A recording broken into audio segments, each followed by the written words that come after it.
দয়াল বাবা পাগলা শাহ। আমি সাতসাগর তেল নদী পাড়ি দিয়া ও স্কুলের উপরে দিয়ে যাওয়ার সময় হঠাৎ এক শয়তান ঘোরাফেরা করতে দেখি। আমার বাবাই আমার হুকুম দিল, যাও বাবা পাগলা শাহ, ও শয়তানটারে তোমার জাদুর ভিতরে ভিতরে বড়িয়ে আনো। আপনারা কেউ কোনো চিন্তা করবে না, দয়াল বাবা পাগলা Shah is coming. No tension, চিন্তা মত করো, मैं हूं ना।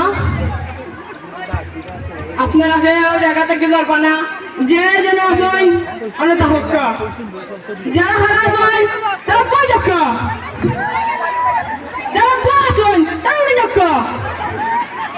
আর বাচ্চারা তোমরা কেউ দৌড়িও না, নাইলে শয়তান তোমরা উপরে বল করবো। ওগো দেখলানি, ওগো হইল কি আমার জাদুর বোতল, ও বোতলের ভিতরে আমি শয়তান মরিয়া রাখি। আপনারা কেউ মারবা না, কেউ নড়বা না। আয় আমাই যা, আমাই যা আমার বোতলের ভিতরে কিলো আমাই যা, আমাই যা, আমাই যা। ওই আইয়ো আইয়ো, এইলে খুব খারাপ হইব। আইয়ো আটা ধরে আমাই যা, আমাই যা, আমাই আমাই গেছে, আমাই গেছে। আর কোন